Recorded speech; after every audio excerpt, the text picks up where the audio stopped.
రవి ఆ గదిలో నుంచి వెళ్ళిన తర్వాత పెద్ద హోరుగాలిలో నుంచి బయటపడి భూమి మీద స్థిరంగా వేలు ఆనించినట్టుగా అనిపించసాగింది తనకి. ఆ రోజు బెంగళూరు వెళ్ళేటప్పుడు రవి దగ్గరకు తీసుకున్న క్షణం ఎలాంటిదో కానీ అప్పటినుంచి ఇప్పటి వరకు రవి అనే సుడిగాలిలో తను చిక్కుకుపోయినట్టుగా ఉంది.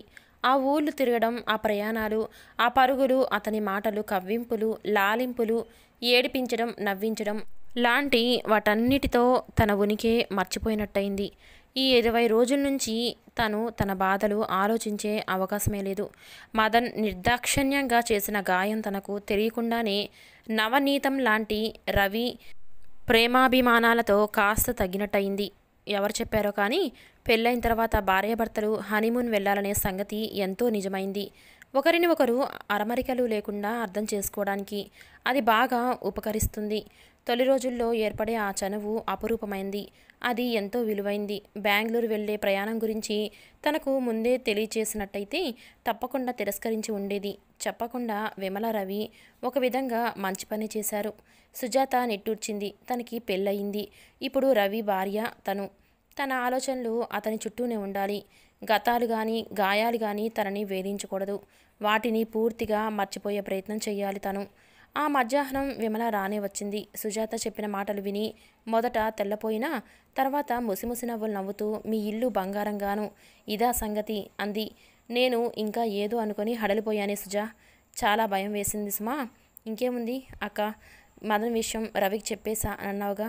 సుజాత అనుమానంగా చూసింది. ప్రత్యేకించి నేను పేర్లేమి చెప్పలేదే సుజా. ఇంకో అతన్ని చేసుకుందామని అనుకుంది. తండ్రి కూడా ఇష్టపడి ఆ సంబంధం ఖాయపరిచాడు. ఇక్కడ నుంచి వెళ్ళిన తర్వాత ఆ అబ్బాయిని సుజాత ఇష్టపడలేదని మాత్రమే చెప్పాను. మనంతటా మనం అతని మనసులో ఎందుకు అనుమానాలు రేపటం అని భావించి జంకాను. నేను అదంతా చెబితే మీరు ఇంత సంతోషంగా గడిపేవారా చెప్పు. సుజాత నిజమేనన్నట్టుగా తల ఊపింది. అబ్బా, ఏమిటి శాపం. కొత్తగా పెళ్ళైన వాళ్ళం పట్టుమని 4 రోజులు కూడా కలిసి ఉండకుండా ఈ క్యాంప్ ఒకటి వచ్చింది నా ప్రాణానికి. వచ్చే నెలలోనే ప్రమోషన్, లేకపోతే సెలవు పెట్టేసేవాణ్ణి. రవి సూట్ కేసు సర్ది ప్రయాణానికి సిద్ధం అవుతూ అంటూ ఉంటాడు. 10 రోజులే కదండి. 10 రోజులేనా? అతను వెక్కిరిస్తూ అంటా ఉంటాడు. నాకు 10 యుగాల్లా ఉన్నాయి. నీకేం?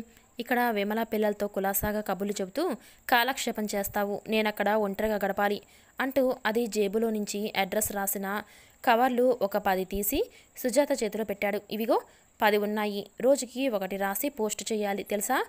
ఒక్క కవరు ఒక్కో రోజు పోస్ట్ చేయకపోయినా నీతో జన్మలో మాట్లాడను నేను. మాటంటే ఎంత ఖచ్చితంగా అమలుపరుస్తానో విమలని అడుగు, చెప్తుంది నా గురించి. సుజాత కవర్లని చూడగానే పెదవి నములుతూ నిలబడిపోయింది. ముఖం పాలిపోయినట్లయింది. రవి పిలవలేక పిలిచింది. షర్టు వేసుకుంటున్న అతను మంత్రముగ్ధుడిలా ఇటు తిరిగాడు. సుజాత అతనితో ఏదో చెప్పాలని ప్రయత్నిస్తుంది, కానీ చెప్పలేకపోతుంది. అతని దగ్గరికి వచ్చాడు. ఏది ఇంకోసారి పిలు. ఏమని? ఇప్పుడేగా పేరు పెట్టి పిలిచావు, అప్పుడే మర్చిపోయావా? నువ్వు పేరు పెట్టి పిలిస్తే ఎంత బాగుందో తెలుసా. మునుపటి సుజాతలా ఉన్నావు. ఏంటి, ఎందుకు పిలిచావు ఇంతకీ? నేను ఉత్తరాలు రాయలేను, నాకు రాదు. ప్రయత్నం చెయ్యి, నేను రాస్తానుగా. అవి చదివి నీకెలా అనిపిస్తే అలా సమాధానం రాయి. అతను హఠాత్తుగా సుజాత తలని గుండెలకి హత్తుకున్నాడు. అక్కడికి నిన్ను కూడా తీసుకెళ్లాలని ఎంత ప్రయత్నించానో నీకు తెలుసుగా. వీలు కాలేదు. తప్పనిసరిగా ఒక్కడనే వెళ్తున్నాను. నీ దగ్గర నుంచి ఉత్తరం కూడా రాకపోతే నాకేం తోచదు. పిచ్చెక్కినట్టుగా ఉంటుంది. ఉత్తరం రాయటం రాదని ఊరుకోకు. ఏదో ఒకటి రాసి పోస్ట్ చేయలే, తెలిసిందా? సుజాత తల ఊపింది. అక్కడి నుంచి నీకు ఏం తీసుకురా అని చెప్పు. అక్కడ ఏం దొరుకుతాయి? అదంతా అడవి, వాళ్ళంతా కోయవాళ్ళు, ఏది దొరకవు. అయినా సరే అపురూపమైంది చూసి వెతికి మరీ పట్టుకు వస్తాలే నీకోసం, సరేనా? నేను ఊరెళ్తున్నాను. మళ్ళీ 10 రోజుల వరకు మనం ఒకరిని ఒకరు చూడం. ఇప్పుడైనా కనీసం నేను అడిగే మాట చూతావా? సుజాత అతని వైపే చూస్తుంది. అబద్ధమైనా సరే చెప్పాలి, కానీ ఇబ్బంది పడుతుంది. తను అర్థం చేసుకొని, సరే నీ ఇష్టం వచ్చినప్పుడే చెప్పు. ఉత్తరంలో రాయాలనిపిస్తే రాయి. విమలతో కలిసి సినిమాలు చూడు. ఏం తోచకపోతే నేను ఇచ్చిన డబ్బుతో చీరలు కొనుక్కో, షాపింగ్ చేసుకో. నన్ను మాత్రం మర్చిపోకే అని మళ్ళీ షర్టు వేసుకోసాగాడు. రవి ఊరు వెళ్ళిపోయాడు. సుజాతని విమల దగ్గర దింపి వెళ్ళాడు. పిల్లల మధ్య పడుకున్న సుజాతకి సరిగ్గా నిద్రే పట్టలేదు. అర్ధరాత్రి వేళ ఎప్పుడో నిద్ర పట్టి ఆ నిద్రలో రవి కనిపిస్తాడు. అంతా అడవి, కోయవాళ్ళు. తను రవి కోసం వెళ్తుంది. మదన్ ఎదురయ్యాడు. అతని కళ్ళు క్రూరంగా ఉన్నాయి. సుజాత భయపడి వెనక్కు తిరిగి పరిగెత్తుతుంది. అతను పరిగెత్తుకుని వస్తూ ఉంటాడు. తను పరిగెత్తడంలో రాయి తగిలి బోర్లపడింది. అంతా రక్తం, ఒంటి నిండా చేతుల నిండా. సుజాత భయంతో అరుస్తూ లేచి కూర్చుంది. విమల వచ్చి ఏంటి సుజా అంటూ లైట్ వేసింది. 400 కావాలా? ఎందుకే? వాడిని తగలపెట్టడానికా? నారాయణరావు గారు మంచం మీద నుంచి ఆవేశంగా లేచి కూర్చుంటూ అడిగాడు. అబ్బబ్బా, మీరు తండ్రిని అసలు ఏం మాటలండి అవి? సుశీలమ్మ విసుక్కుంది. తండ్రిని కాదే, అందుకే ఇంత రంపపు కోత పడుతున్నాను. పీటల వరకు వచ్చిన పెళ్లి బెడిసిపోయింది. అయినా వాడికి సిగ్గులేదు. స్నేహితుల్ని వెంటేసుకుని క్లబ్బుల చుట్టూ తిరుగుతూ పార్టీలు చేసుకుంటూనే ఉన్నాడు. ఇంకొకళ్ళు అయితే ఈ పాటికి ఉరేసుకొని చచ్చిపోయి ఉండేవాళ్ళు. అసలు వాడికి పెళ్ళొద్దు మొర్రో అని నేను మొత్తుకుంటుంటే నా మాట విన్నావా నువ్వు? వాడికి ఇష్టమైన పిల్లని చేస్తే పోతుందంటూ మొండి పట్టుబట్టావు. ఇప్పుడు చూడు, ఆ పిల్ల ప్రాణం తీసిన వాళ్ళం అయ్యాం. మన పరువు గంగలో కలుపుకున్నాం. ఆ పిల్ల పెళ్లి వద్దని పారిపోతే వీడేం చేశాడండి? సుశీలమ్మ కష్టంగా అంది. ఒక చెంప ఈ పెళ్లి ఆగిపోయినందుకు కొడుకు జీవితం నలుగురిలో అల్లరిపాలైపోయింది. దానికి తోడు ఈయన కోపం ఒకటి. భార్య కొడుకును వెంటేసుకురావడంతో ఆయనకు ఇంకా మండిపోయింది. పారిపోక ఏం చేస్తుందే? వీడికి పెళ్ళామయ్యే కంటే హరి మనడం నయం అనుకొని ఉంటుంది. పరువుగల పిల్ల కాబట్టి ఆ పనిచేసింది. అక్కడే ఉన్న మదన్ విసుగ్గా చూశాడు. అమ్మా, పరువు అంటున్నారుగా, నేను కూడా హరియమంటాను. పోయిన పరువు తిరిగి వస్తుందేమో అడుగు అన్నాడు.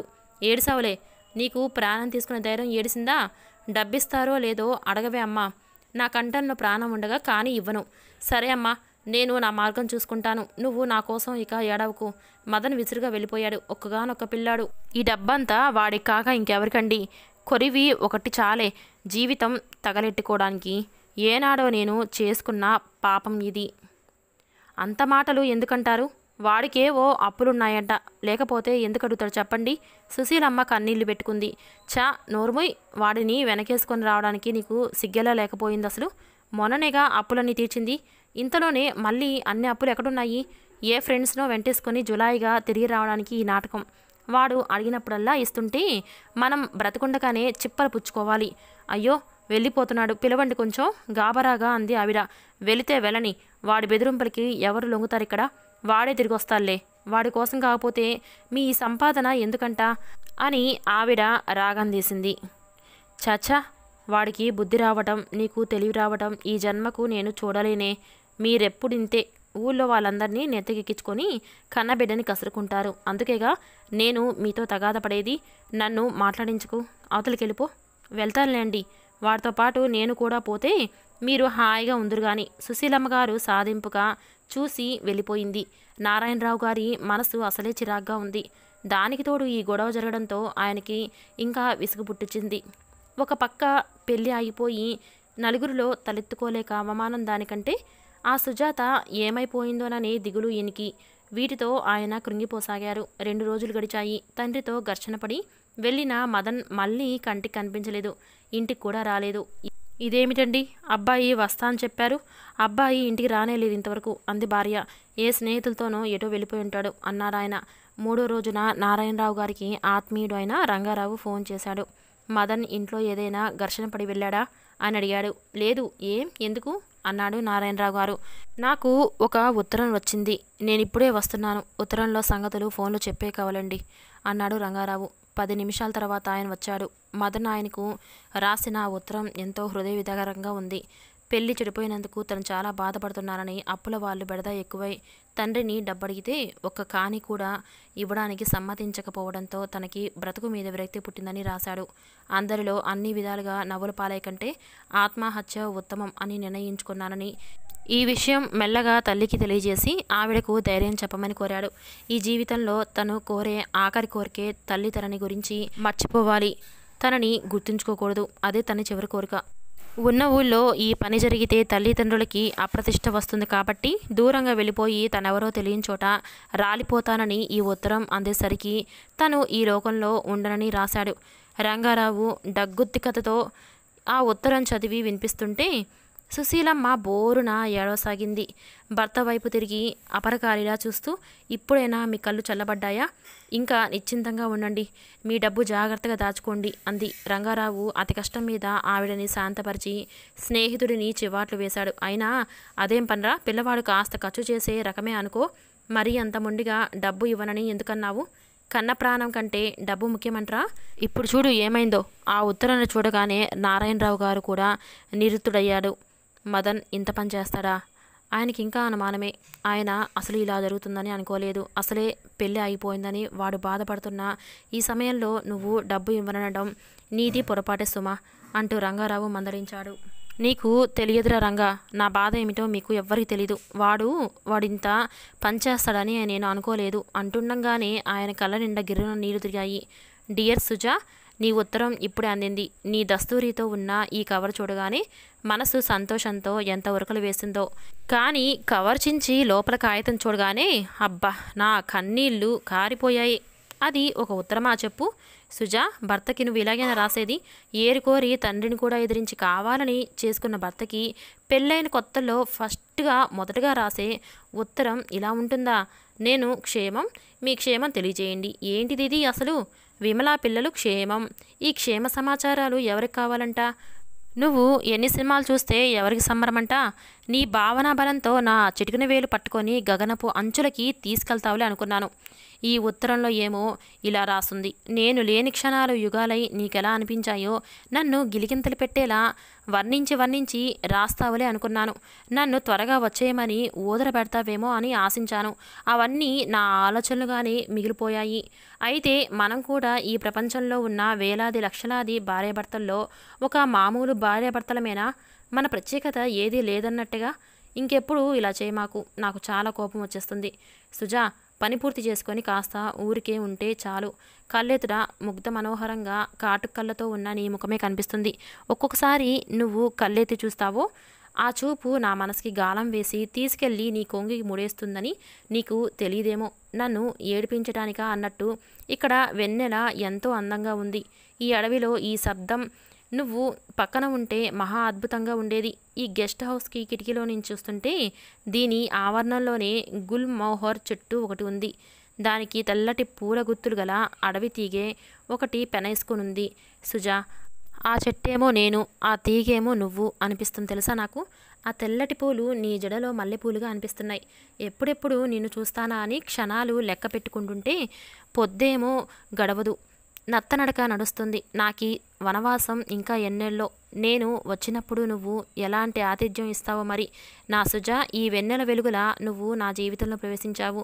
నా మనసులో ఇంతవరకు ఉన్న ఒంటరితనం అనే చీకటి కోణాలు మాయం అయిపోయాయి. నేను జన్మజన్మలకి నీవాడినే. నువ్వు నాదానివి. అవునో కాదో నువ్వే చెప్పాలి మరి.